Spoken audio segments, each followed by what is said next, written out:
For 52-year-old Dawn Walker, October 27, 2021 was meant to be the happiest day of her life. The mother of three and grandmother of three had found love again with Thomas Nutt, and they were celebrating their wedding at a registry office in Halifax. Friends and family gathered at the Prince Albert pub in Brighouse for the reception, toasting the newlyweds as they began their life together. But Dawn seemed different that day, nervous. Her hands were shaking, and those closest to her noticed she didn't look happy. At 10:30 p.m. that evening, a taxi dropped the couple at their home on Shirley Grove in Lightcliffe. Dawn Walker was captured on CCTV for the last time at 10:36 p.m. She would never be seen alive again. From the minute she woke up, she was just shaking all the time. She said, "I think something bad will happen." And she said, "No, Thomas has killed your mum." So I called my sister and said, Mum's dead. Dawn Walker was described by those who knew her as having a beautiful soul. She was chirpy and energetic, the kind of person who would give you her last bit of money even if she was struggling herself. Her daughter, Cody, would later say that Dawn once paid for a disabled man's shopping when he was short of money. That was just who she was. It was a simple gesture, but it perfectly captured Dawn's character. Dawn had 3 daughters, Cody Shaw, Kira Lee Guest, and a 3rd daughter. She was also a devoted grandmother to 3 grandsons who adored her. Family was everything to Dawn, and she was known for her generosity and warmth within her community in Lightcliffe near Halifax. Those who knew Dawn said she never missed a birthday. She would call everyone, acquaintances, best friends, family members, to wish them well. She was the type of person who remembered the little things that mattered to people. Dawn lived in a 3-bedroom bungalow on Shirley Grove in Lightcliffe.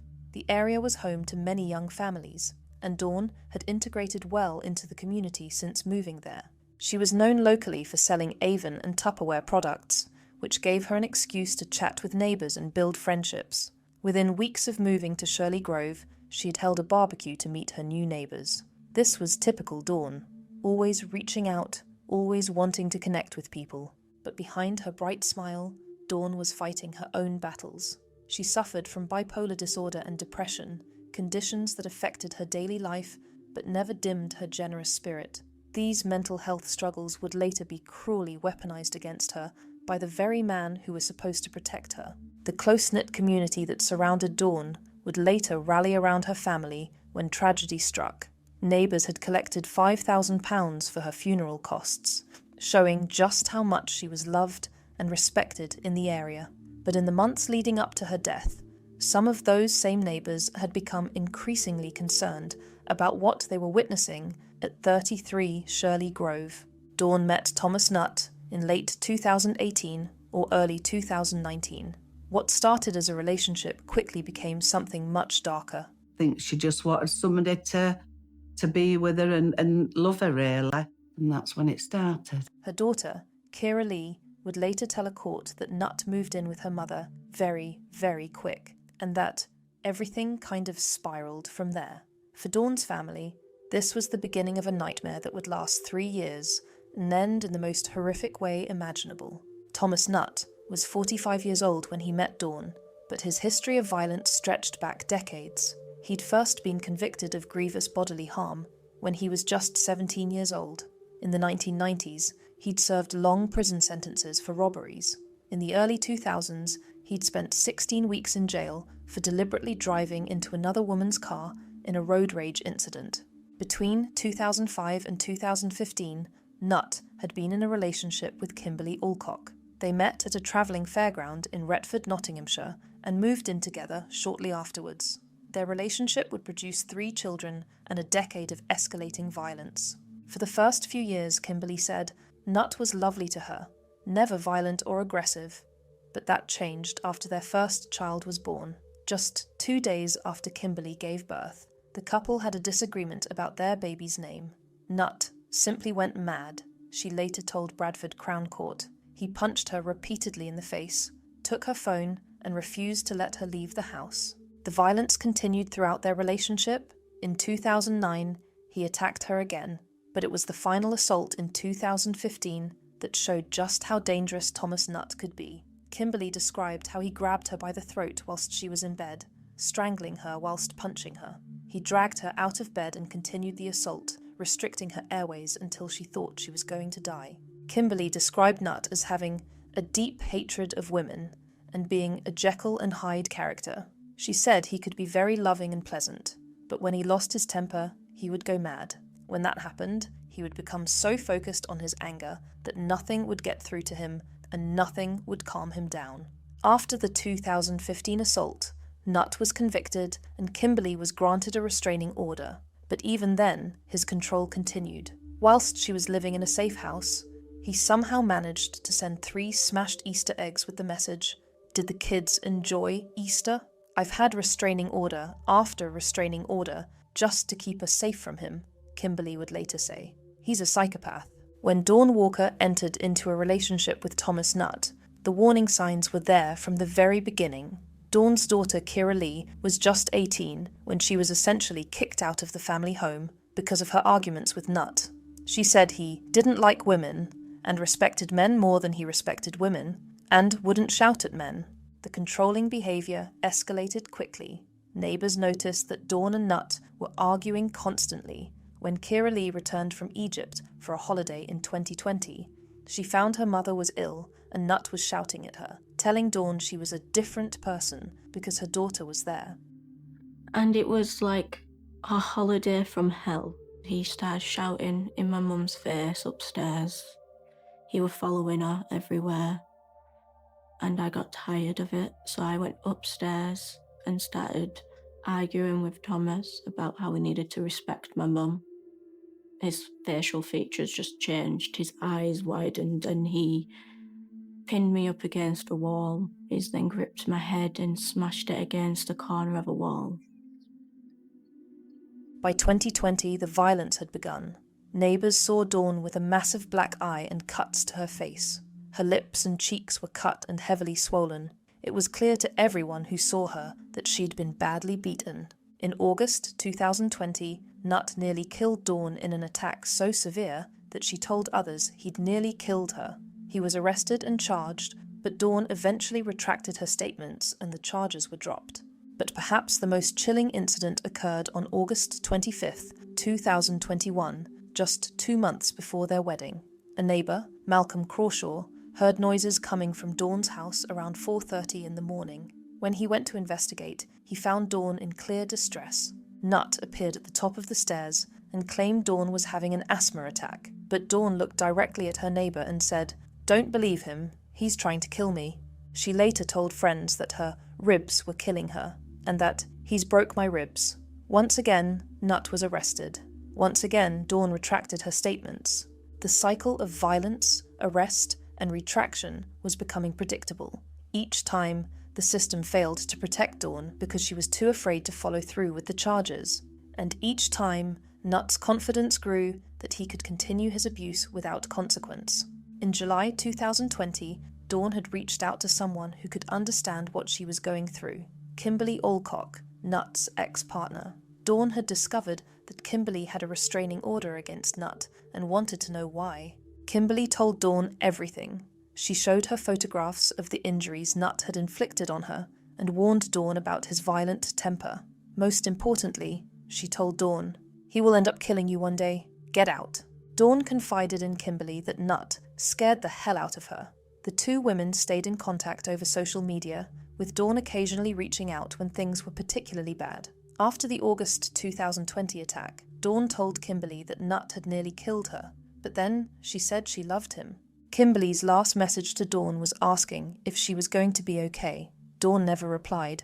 Nutt had blocked Kimberly from Dawn's social media accounts, cutting off this vital support network. Even Dawn's neighbours could see that something was terribly wrong. In the week before her wedding, Dawn sent a message to her neighbour June asking, "Is it just nerves, June, or just my gut instinct saying, 'Get the hell out and run'?" June replied that it could just be wedding nerves. If only she'd known how right Dawn's instincts were. A week before the wedding, Dawn told her daughter Kira Lee that she had a feeling something bad was going to happen to me. It was as if Dawn knew that her wedding day would also be her last day alive.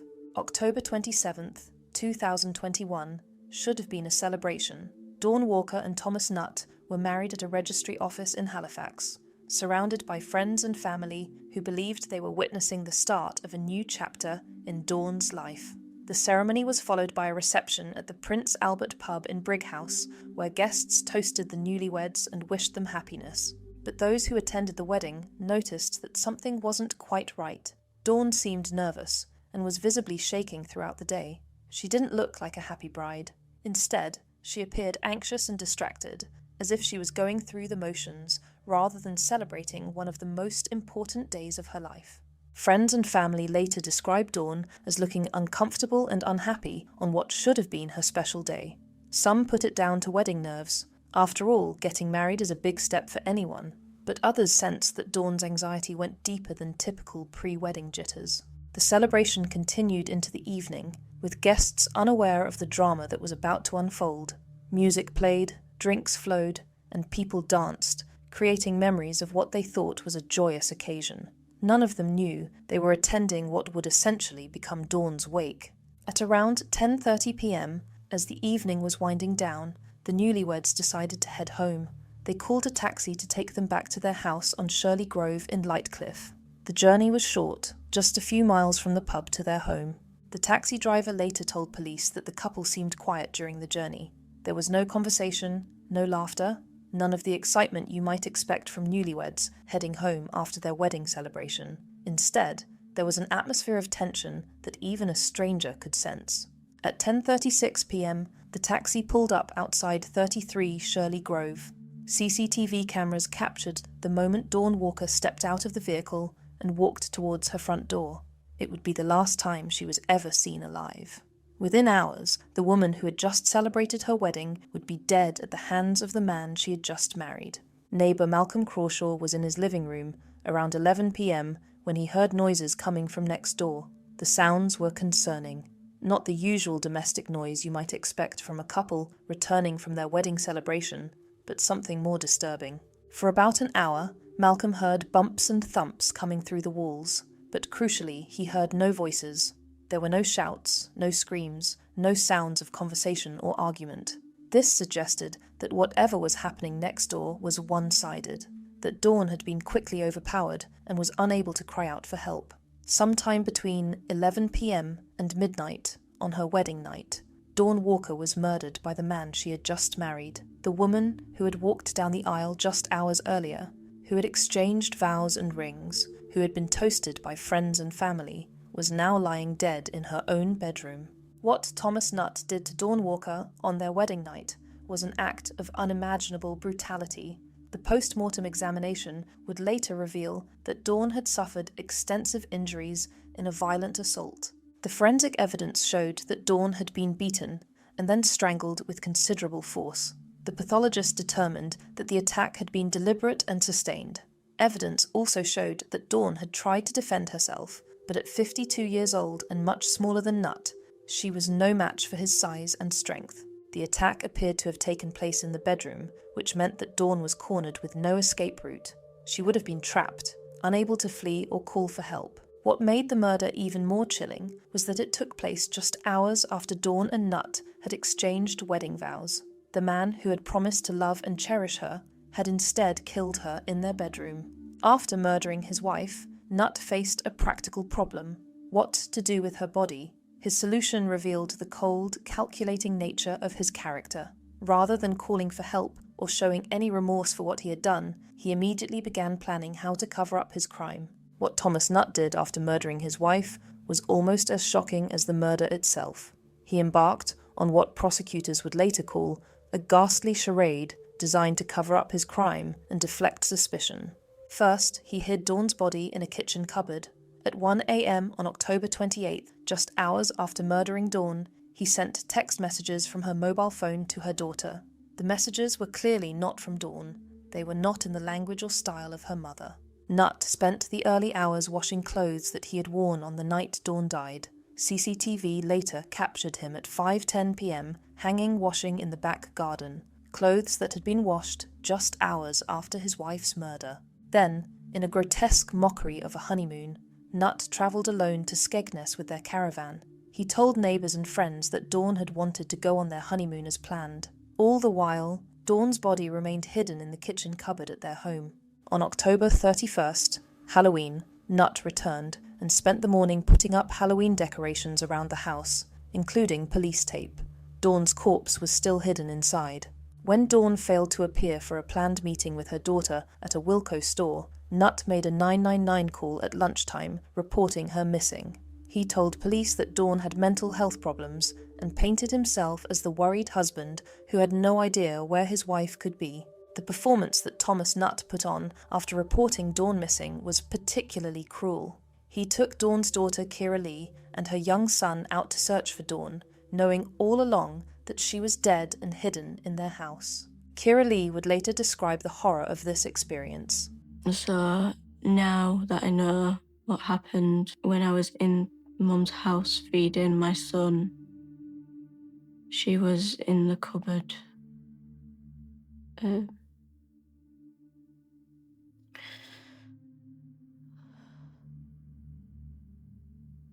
And we wasn't even 2 meters apart. They visited local shops, hospitals, and searched the neighbourhood, with Nutt playing the part of the concerned stepfather. The cruelest part came when they returned to the house. He then took me back to the house, and I prepared my son's lunch in the same spot my mum had been killed so violently, Kira Lee told the court. Meanwhile, pressure was mounting on Nutt to allow police to search the house. Realising that he couldn't delay much longer without appearing suspicious, Nutt knew he had to remove Dawn's body from the property. At 4:38 p.m. on October 31st, CCTV cameras showed Nutt dragging a large suitcase through his back garden. The timing was significant. It was just minutes before police officers were due to arrive at the house to conduct a search. Suspicious neighbours had noticed Nutt's unusual behaviour with the suitcase. One neighbour was so concerned that they called the police with an anonymous tip-off reporting seeing Nutt with the suitcase. At around 3 p.m. on October 31st, members of the public discovered Dawn's body in undergrowth near Aysgarth Avenue, not far from Shirley Grove. She had been dumped in the bushes and left there. That evening, Thomas Nutt handed himself in to police. Though even then he couldn't tell the truth about what he had done. He claimed that he had killed Dawn on October 30th, not on their wedding night, in an attempt to minimise his culpability. The investigation into Dawn Walker's murder was led by Detective Inspector Amanda Wimbles of West Yorkshire Police. She described Nutt as a seasoned, practised liar who had constructed an elaborate web of deceit to cover up his crime. The evidence against Nutt was overwhelming. CCTV footage showed him dragging the suitcase containing Dawn's body at precisely the time when police were about to search his house. There was no CCTV evidence of Dawn leaving the house after 10:36 p.m. on their wedding night. The false text messages sent from Dawn's phone provided clear evidence of his deception. Most damning of all was the testimony of those who knew Nutt's history of violence. Kimberly Alcock bravely gave evidence about the years of abuse she had suffered at his hands. When the trial began at Bradford Crown Court in July 2022, Nutt admitted to manslaughter but denied murder. His defence team argued that he had lost his temper after Dawn told him she wanted a divorce just hours after their wedding, claiming the killing was spontaneous rather than premeditated. But prosecutor Alistair MacDonald described Nutt as a master of deceit with a tendency to attack his female partners. The prosecution argued that this was the culmination of years of escalating domestic violence. Nutt chose not to give evidence in his own defence. The prosecution argued that he had no answers for the overwhelming evidence against him. The trial lasted 11 days and heard evidence from dozens of witnesses. On August 10th, 2022, after just a few hours of deliberation, the jury returned a unanimous guilty verdict for murder. There were cheers and shouts from the public gallery as justice was finally delivered for Dawn Walker. 9 days later, Thomas Nutt was sentenced to life imprisonment with a minimum term of 21 years. To be honest, I'd have liked him to get a lot longer, but they said that that was the highest sentence they could give because he'd handed himself in as well, and they have to take that into account. The murder of Dawn Walker highlighted tragic failures in the system designed to protect victims of domestic violence. Despite multiple incidents of violence and clear warnings, Dawn was not adequately protected. In August 2020, Nutt was arrested for assaulting Dawn so severely that she told others he'd nearly killed her, but charges were dropped when Dawn retracted her statements. The pattern repeated itself in August 2021, just 2 months before their wedding. Each time charges were dropped, Nutt's confidence grew. He learned that he could assault Dawn without serious consequences. The system failed to connect the dots between Nutt's past behaviour and the ongoing danger he posed to Dawn. After the trial, prosecutors noted that this was a predictable and preventable murder. The warning signs were all there, but the system failed to act decisively enough to save Dawn's life. Kimberly Alcock said, "The way he behaved with Dawn was the same as with me, but one woman survived and one didn't. I was lucky." In 2022, it was reported that Thomas Nutt had been attacked while serving his sentence at HMP Leeds. In October 2022, Nutt lodged an appeal against his conviction. Thomas Nutt took everything from Dawn Walker: her life, her dreams, her future with her daughters and grandchildren. There's no words for him. There isn't. I hate him. You know, I lost my best friend, I lost my mum. I lost my son's nana. My nana, she basically cries every day.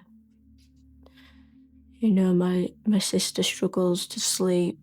We're still a close family, but there's always a piece that's going to be missing. But he couldn't take away the memory of the beautiful, generous, loving woman she was. Please don't forget Dawn Walker.